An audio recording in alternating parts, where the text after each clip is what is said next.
Glad you stopped by. It was way too pretty today to be cooped up in the basement recording, so welcome to my kitchen. So, back into Restart.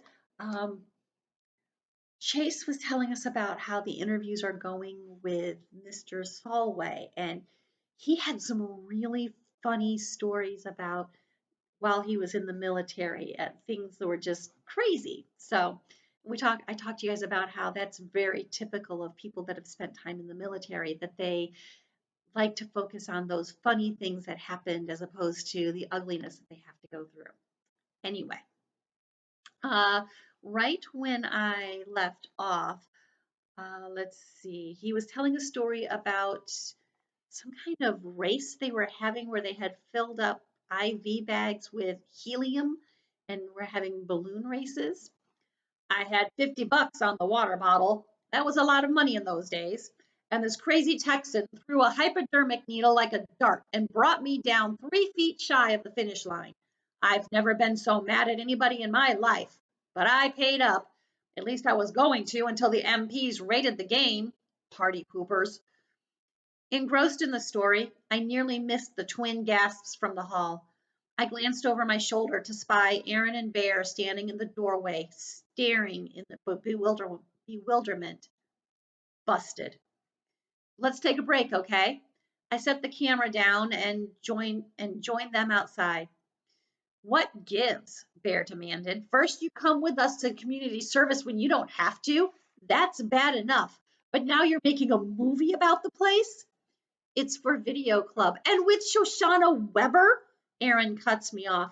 Her stupid family got us sentenced to the Graybeard Motel. Maybe I'm trying to make things right with her, I defended myself. Maybe if I help her with the project, the family will be in more of a forgiving mood. Yeah, that'll work, Aaron snorts. Listen, man, you might not remember how much the Webbers hate our guts, but I do. If it was up to them, we wouldn't be on community service. We'd be on death row. But hey, it's all good.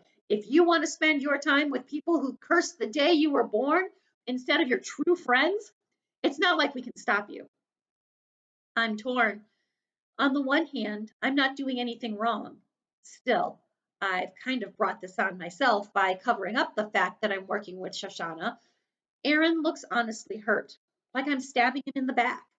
And let's face it, he might be kind of right. After all, I didn't have to be so secretive about the video project.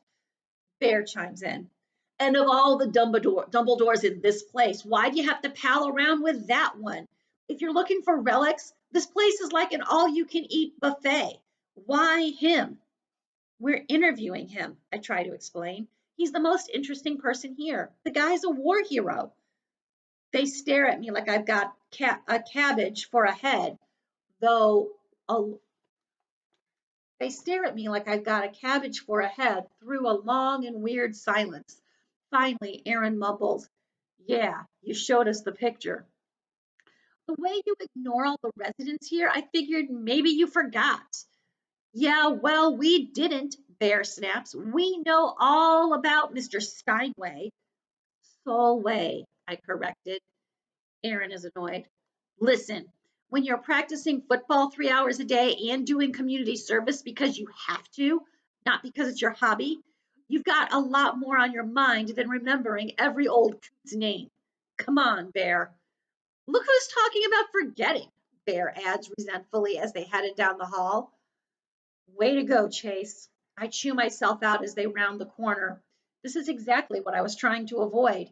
And now they're ticked off at me. Worse, they feel like they can't trust me anymore.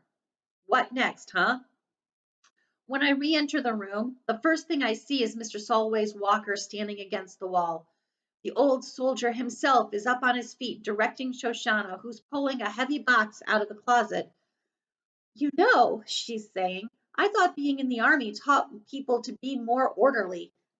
Mr. Solway throws his head back and guffaws loudly. I'm the exception to that rule. Some of the fellas, to this day, they make a bed so tight you could bounce a quarter off the blanket. Me, I always hated the spit and polish. I promised myself that the minute there was no sergeant around to search for a speck of dust on my boots, I was going to be as messy as I wanted to be.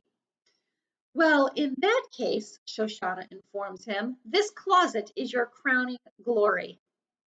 Instead of being insulted, the old soldier looks kind of pleased. I can see it from all the way across the room. There are a few shirts, pairs of pants, and one suit on hangers pushed over to the side. The rest of the space, 90% of it, is jam packed with what can only be described as stuff. Picture the entire contents of a house crammed into a tiny 4x4 space. All the things that would end up in the basement, the garage, the attic live in that closet. There are books, ping pong paddles, a broom, a couple of bowling trophies, hip waders, and a fishing rod, framed pictures, a weed whacker, ice skates, a 3 foot high oriental vase with a crack up the side, a golf umbrella, a garden gnome, luggage, and cartons of varying sizes. As I cross the room, I get a peek inside that box Shoshana dragged out. It contains 3 replacement furnace filters, jumper cables for a car, and a sterling silver nutcracker set. It looks exactly like what it is, the things a person collects over 86 years. And when that person moves to a place where all the storage space is one little closet, it gets pretty tight in there. We've got a lot of really great footage of Mr. Solway talking, Shoshana explains to me from the depths of the collection. But what we need are some visuals to cut away to, mementos, old photographs, that kind of thing. What do you think? When we're talking project business, she sometimes slips up and treats me like a fellow human. Good idea, I agree. Well, we'll find out what they decide to use next time. Thanks for stopping by. Go out and enjoy some of this sunshine, will you? Have a great day. Be kind to one another.